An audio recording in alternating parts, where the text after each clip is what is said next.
Hindi siya makalag sa ano sa kuryente kasi ano siya.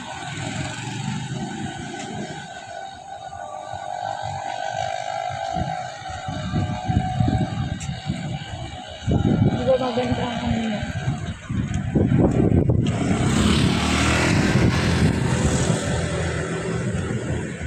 Imperial Homes. Ayun ang gate. For guard house. Yan, ang ganda no. Ano siya, malapit siya malamig. Malapit siya sa ano. Harap niya ang Mount Makiling. Oh. Yan. Kung may kakilala kayo dyan, gusto mag-invest ng mga bahay, house and lot, pag-ibig or ano, in-house, pwede sa amin.